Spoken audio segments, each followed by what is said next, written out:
복된 주일에 우리 또 주님 안에서 귀한 말씀의 교제를 나눌 수 있도록 귀한 시간을 허락해 주신 우리 박신 목사님과 당회에 또 우리 대학교 성도님들께 감사를 드립니다. 오늘 말씀을 통해서 하나님께서 우리에게 말씀하시고자 하는 바가 무엇인지, 특별히 하나님의 주권적인 섭리를 믿는 믿음이 우리에게 어떤 유익을 주는지를 함께 생각해 보겠습니다. 저도 그렇지만 우리 대부분 성도님들은 어떤 힘들고 어려운 일들을 맞닥뜨릴 때에 그 상황에 압도되는 경우가 참 많습니다. 그 문제가 다급하고 크다고 생각될수록 그 문제의 마음을 완전히 빼앗겨 버리는 것이죠. 이런 측면에서 우리의 상태를 영적 근시한 자들이다라고 표현할 수도 있겠습니다. 눈앞에 보이는 현실에만 너무 자주 매몰되어 버리기 때문이죠. 하나님의 큰 그림이 있는데도 믿음의 눈을 들어서 잘 보지를 못하는 겁니다. 그러나 하나님의 일하심은 우리의 이해와 생각을 훨씬 뛰어넘습니다. 때로 우리가 예상치 못한 힘들고 어려운 일들을 겪을 때에, 또 그로 인해 우리의 마음이 무너질 때에 꼭 기억하고 붙잡아야 될 사실이 있습니다. 그것은 하나님께서 우리가 경험하는 이 최악의 순간들까지도 우리의 유익을 위해서 여전히 일하고 계신다는 사실입니다. 하나님은 어떤 상황 속에서도 자신의 뜻과 계획과 목적을 이루고야 마십니다. 이러한 사실이 이 땅을 살아가는 주의 백성인 성도들에게는 큰 위로가 됩니다. 오늘 본문은 여러분이 너무나 잘 아시는 요셉 이야기의 결론이라 할 수 있습니다. 그동안에 요셉은 자기의 신분을 형들에게 감추었는데 유다가 베냐민을 대신해서 종이 되겠다라고 말하자 지금까지 참아왔던 그런 감정을 더 이상 억제할 수가 없었습니다. 그래서 모든 사람을 다 물러가게 하고 형제들 앞에서 큰 소리로 울면서 자기가 요셉이라는 사실을 밝히죠. 요셉의 정체를 알게 된 형들은 어떻게 했습니까? 그야말로 말문이 막혀서 아무런 말도 할 수가 없었습니다. 행여 이 요셉이 애굽의 총리가 되었으니 우리를 보복하지는 않을까, 그런 두려움에 사로잡혔습니다. 그런데 요셉은 어떻게 하냐면 형들을 미워하지 않습니다. 증오하지도 않고 복수하지도 않습니다. 오히려 용서하고 화해를 이루어냅니다. 잔뜩 겁에 질려 있는 형제들을 위로하고 안심시키기 시작합니다. 그러면서 하는 말이 5절 말씀인데요. 우리 5절 말씀 같이 한번 읽어보겠습니다. 당신들이 나를 이곳에 팔았다고 해서 근심하지 마소서, 한탄하지 마소서. 하나님이 생명을 구원하시려고 나를 당신들보다 먼저 보내셨나이다. 사람의 본성은요, 자기가 당한 것보다 더 많이 되갚아 주려고 하는 복수심이 마음 한켠에 있습니다. 그런 미움과 증오심이 있으니 용서는 그렇게 말처럼 쉬운 것이 아니죠. 상대방으로부터 받은 호의는 쉽게 잊어버리지만 내가 받은 상처에 대해서는 두고두고 마음에 새깁니다. 거의 곱씹고 묵상할 정도로. 그래서 때가 되면, 기회만 되면, 나에게 힘만 있다고 한다면 내가 대갚아주고 싶다라는 생각들을 하는 것이죠. 요셉은 어떻습니까? 요셉은 우리와 성정이 똑같은 사람입니다. 요셉의 성품이 타고나서 우리하고는 전혀 다른 차원의 성품을 가진 인물이라서 형들을 용서하고 화해한 것이 아니죠. 요셉이 형들을 용서할 수 있었던 그 원동력은 무엇이냐면 하나님의 주권적인 섭리에 대한 믿음이 있었기 때문입니다. 오늘 본문에 보면 요셉이 같은 말을 3번이나 반복하고 있는데요. 아까 우리 5절에서도 읽었죠. 하나님이 보내셨습니다. 5절에 그렇게 말합니다. 7절에도 보면 하나님이 나를 당신들보다 먼저 보내셨나니, 그리고 8절에서 또 이야기합니다. 그런즉 나를 이리로 보낸 이는 당신들이 아니요 하나님이십니다. 3번이나 같은 이야기를 하고 있는 거예요. 하나님께서 나를 이곳에 보내셨습니다. 근데 왜 보내셨는가? 그 이유와 목적이 있지 않겠습니까? 요셉의 말을 들어보십시오.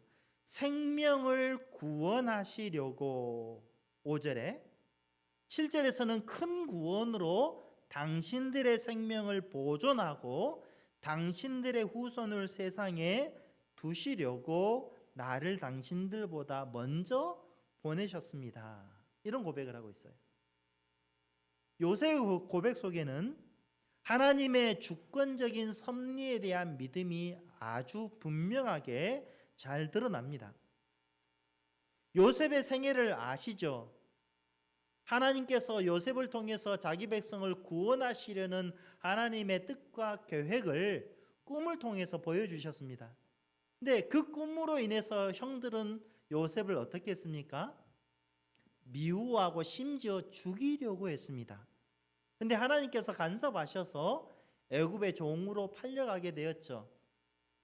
보디발의 아내의 누명을 뒤집어쓰고 감옥살이를 하고 하나님 앞에서 살아보려고 몸부림을 쳤는데 계속해서 고난이 꼬리에 꼬리를 물고 찾아왔습니다.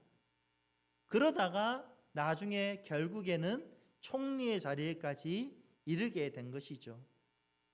요셉은 지나온 자기의 삶을 돌아보면서 자기에게 일어난 모든 일들이 결국 기근으로부터 자기 백성을 구원하시기 위한 하나님의 섭리라는 것을 신뢰합니다. 자기에게 일어난 모든 일들을 하나님의 관점에서 보기 시작한 것입니다. 하나님께서 남은 자들을 보존하시고 구원하시려고 자기를 먼저 애굽으로 보내셨다라고 고백합니다. 여러분 잘 알듯이 7년 동안의 큰 풍년 이후에 밀어닥친 이 7년 동안의 기근, 만약에 하나님께서 요셉을 먼저 애굽으로 보내셔서 총리가 되게 하지 않으셨다면 야곱의 가족들, 그러니까 구약의 교회이겠죠. 하나님의 백성들은 그 기근 앞에서 어떻게 되겠습니까? 결국 다 죽게 되었을 겁니다. 그런데 하나님께서 이 기근 속에서도 자기 백성을, 교회를 보존하시기 위해서 요셉을 먼저 애굽에 보내신 겁니다. 요셉은 이런 목적을 위해서 하나님께서 자기를 도구로 사용하신다는 것을 깨달았습니다. 그래서 7절과 8절에서 다시 이야기합니다. 하나님이 큰 구원으로 당신들의 생명을 보존하고 당신들의 후손을 세상에 두시려고 나를 당신들보다 먼저 보내셨나니 그런즉 나를 이리로 보낸 이는 당신들이 아니요 하나님이시라. 이 요셉의 고백이 요셉 이야기의 결론입니다. 자기 생애의 배후에 하나님의 주권과 섭리가 여전히 역사하고 있었다는 놀라운 신앙 고백입니다. 요셉이 붙잡고 믿었던 사실이 무엇입니까? 하나님은 연약한 교회일지라도 당신의 교회를 결코 버리지 않으신다는 것이죠. 죽음의 위협 가운데서도 교회를 보존하시고 구원하시기 위해서 일하고 계신다라는 사실을 요셉은 믿고 보았던 겁니다. 이러한 하나님의 주권적인 섭리에 대한 믿음이 있었기 때문에 형들을 미워하지도 않았고 오히려 그들을 용서했습니다. 용서를 통해서 형제들 모두가 다 화해할 수 있도록 그 역할들을 감당한 것이죠. 이 요셉의 용서와 화해를 통해서 결국 형제들은 하나가 됩니다. 우리 대학교의 성도 여러분, 용서는 화해를 이루는 수단입니다. 용서 없는 화해는 있을 수 없습니다. 그런데 이 용서를 통한 화해는 어떻게 가능한 것인가? 그것은 결국 하나님의 주권적인 섭리에 대한 믿음과 신뢰가 있을 때라야만 용서와 화해를 이루는 삶을 살아갈 수 있습니다. 예수님께서 하신 일이 무엇입니까? 십자가에서 하나님과 원수되었던 우리를 화해시켜 주셨고 결코 한 몸이 될 수 없었던 우리를 주 안에서 한 몸인 교회가 되도록 해 주셨습니다. 하나님은 이 예수님의 대속의 공로를 보시고 우리의 모든 죄를 용서해 주셨습니다. 그 결과 우리가 한 몸을 이루게 되었고 화해를 이루게 되었죠. 예수님 아니면 우리가 서로 만날 일도 없고 서로 한 몸을 이룰 수도 없는데 자라온 배경이 다르고 성격과 성향이 다르고 기질이 다를지라도 예수 그리스도 안에서 서로를 용서하고 화해를 이루는 한 몸이 된 것입니다. 우리의 어떤 선행도 어떠한 노력도 하나님의 용서를 이끌어낼 수 없습니다. 오직 죄 없으신 우리 주 그리스도께서 우리 대신 받아야 될 형벌과 저주와 심판을 대신 받으심으로 하나님과 화목하게 되었고 하나님을 아버지라 부르는 은혜를 누리게 되었습니다. 우리는 예수님 때문에 하나님께서 우리를 받아주시고 우리의 모든 죄를 용서해 주시는 이 은혜를 지금도 예배 자리에서 맛보고 경험합니다.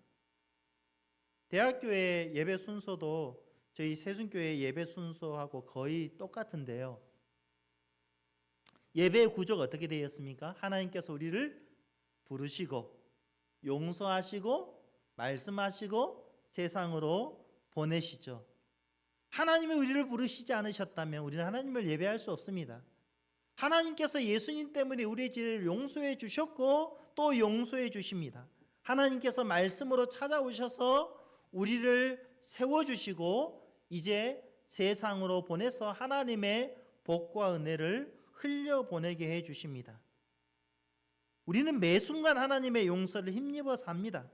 예배 자리에서 죄를 용서받고 죄사함의 은총과 확신을 누립니다. 죄 용서를 받은 사람답게 하나님과 화목하게 된 자들은 이제 용서와 화해를 이루는 삶을 살아야 하고 살아갈 수 있도록 성령께서 우리를 도와주십니다. 하나님의 주권적인 섭리를 믿을 때에 이러한 용서와 화해를 이루는 삶을 살아갈 수 있는 것이죠. 이런 측면에서 나의 말과 행동으로 인해서 주의 몸된 교회가 화해와 하나됨을 누리고 있는가를 살펴볼 필요가 있습니다. 용서와 화해를 이루는 삶을 살지 않는 것은 하나님의 섭리를 믿지 못하는 불신앙입니다. 하나님께로부터 받은 용서를 오히려 업신여기는 것이죠. 그리스도를 믿는 우리 안에도 여전히 죄성이 남아 있습니다. 그래서 때로는 교회 안에서이지만 내가 상처를 받을 때도 있고 상처를 주는 경우도 있습니다. 갈등과 문제가 일어날 수 있습니다. 그럼에도 불구하고 하나님은 우리의 실패와 연약함, 심지어 인간의 죄악까지도 자신의 계획과 목적을 이루기 위해 사용하십니다. 형들을 미워해서 동생 요셉을 미워해서 애굽에 팔아버렸지만 그것은 분명히 악한 행동이었고 하나님 보시기에 악이었지만 하나님은 그것조차도 사용하셔서 결국 요셉을 총리의 자리로 세우셨고 총리의 자리에 있을 때에 하나님의 백성 교회를 보존하게 하시는 놀라운 일들을 이루신 겁니다. 성도 여러분, 저와 여러분에게 일어나는 모든 일들은 이 땅에서 우리가 참 다양한 일들을 경험합니다. 때로는 우리에게 기쁨을 주는 일들도 경험하지만 때로는 도무지 이해할 수 없는 어려움들을 맞닥뜨릴 때가 있습니다. 그러나 기억해야 될 사실은 때로 이해할 수 없는 일을 할지라도 그 모든 일들이 하나님의 주권 안에서 일어나고 있으니 그 일들을 하나님의 관점으로 바라보고 해석하고 적용할 수 있어야 합니다. 눈앞에 있는 지금 당장의 현실에만 연연하지 말아야 합니다.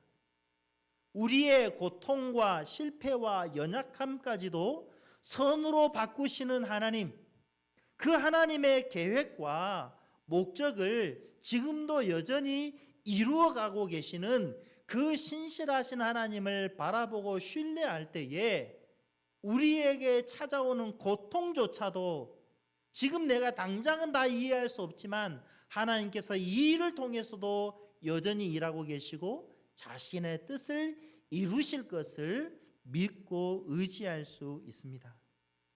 요셉을 통해 기근 중에서도 자기 백성을 보호하시고 구원하신 우리 하나님은 예수님을 통해서 우리를 구원하셨습니다.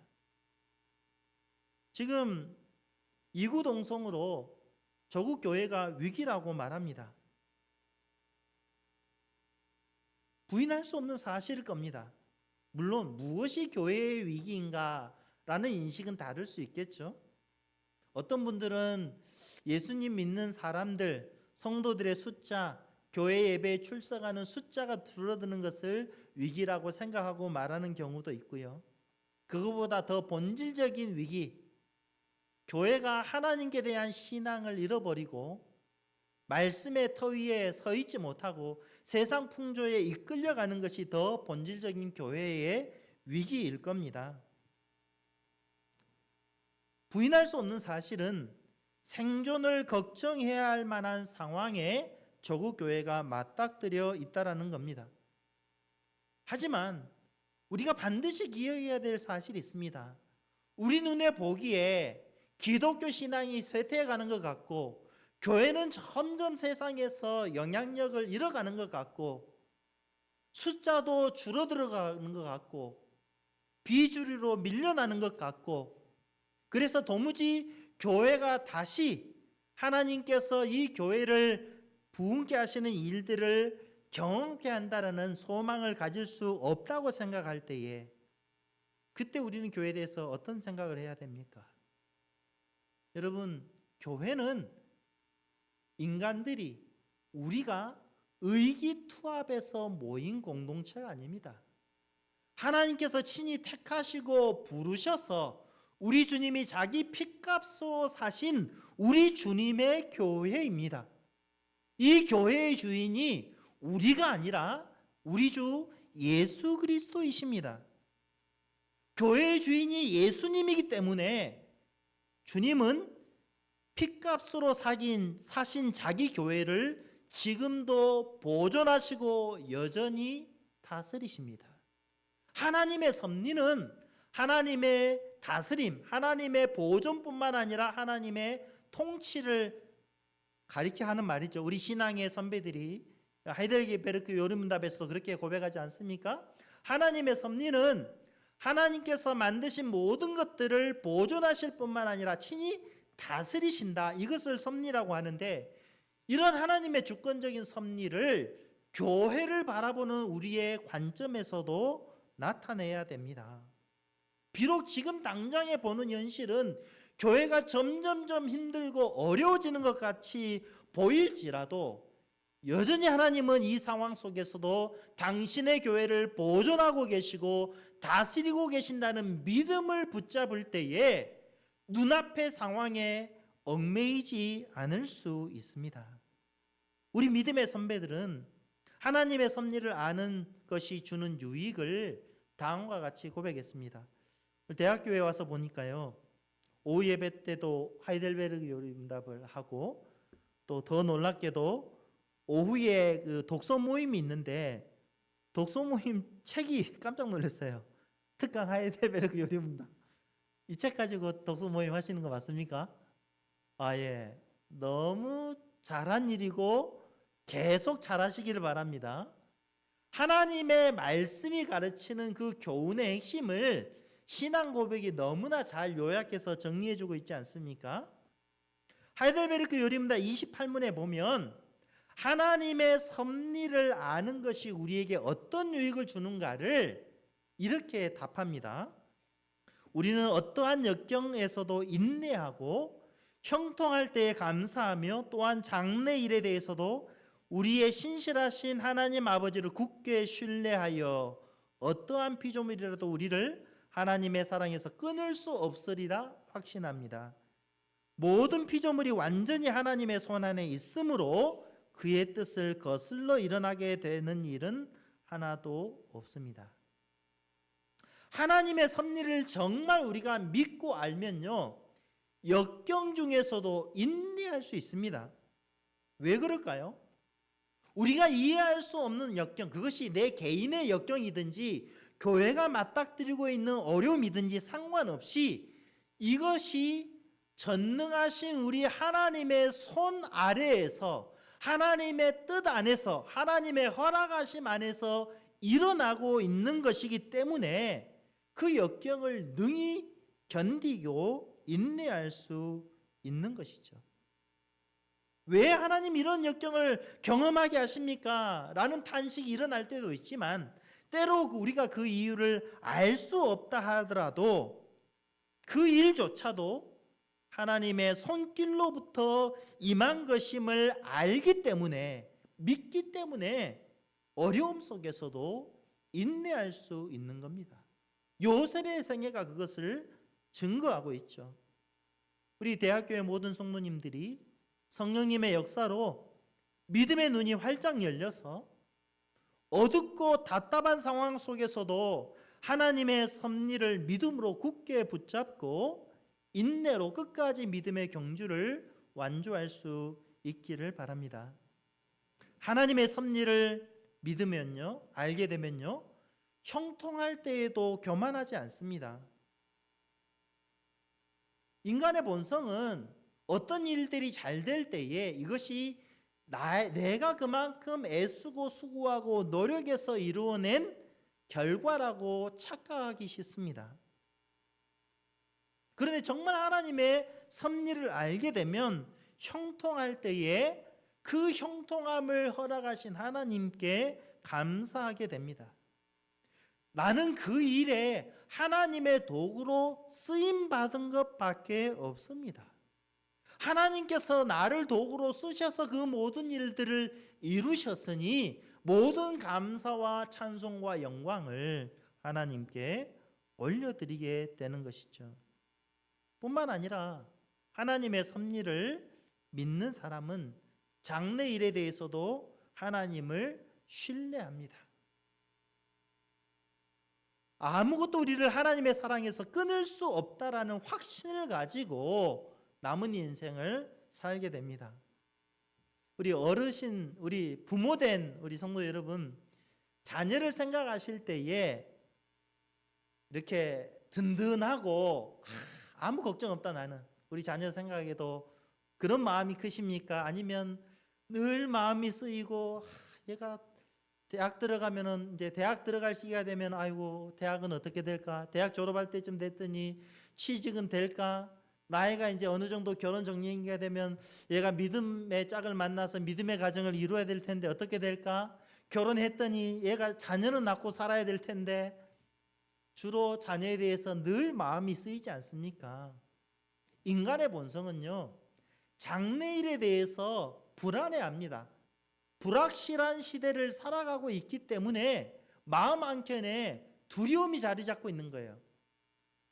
그런데 하나님의 이 주권적인 섭리를 믿게 되면요, 장래일에 대해서 불안해하고 두려워하는 것이 아니라 머리털 하나도 하나님의 뜻하심이 없이는 떨어지지 않도록 세밀하게 우리를 돌보시는 그 하나님의 사랑을 신뢰함으로 하나님께 모든 염려를 맡기고 내 삶을 그 하나님께 의탁할 수 있습니다.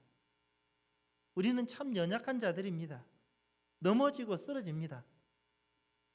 제가 세순교회에 청빙받아서 이제 만 12년 지나고 13년째 교회를 섬기고 있는데요. 늘 쓰러지고 넘어집니다. 그래서 기도할 때마다 늘 자주 하는 기도가 하나님 불쌍히 여겨주십시오. 제가 할 수 있는 일이 아무것도 없습니다. 최선을 다해서 말씀을 준비하고 영혼을 갈아넣는 심정으로 성도들을 돌본다고 애쓰는데 당장의 열매들이 잘 안 나타날 때가 있어요. 그럴 때 몸과 마음이 지치는 경험들을 합니다.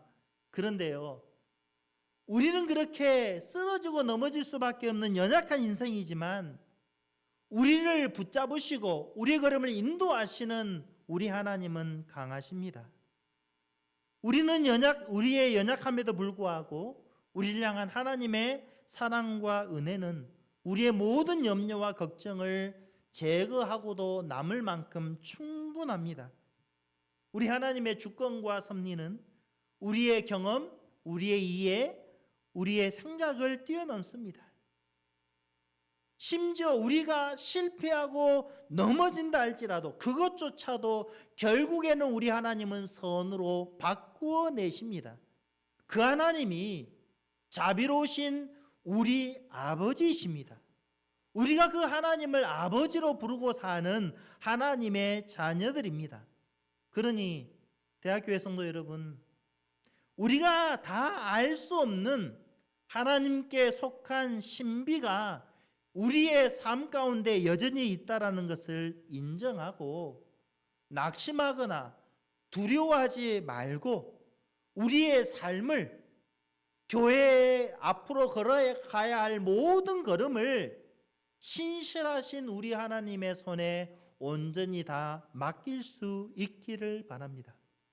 가장 힘들고 고통스러운 순간에도 여전히 우리의 구원과 소망을 위하여 일하고 계시는 그 살아계신 하나님을 믿음의 눈을 들어서 바라볼 수 있기를 바랍니다.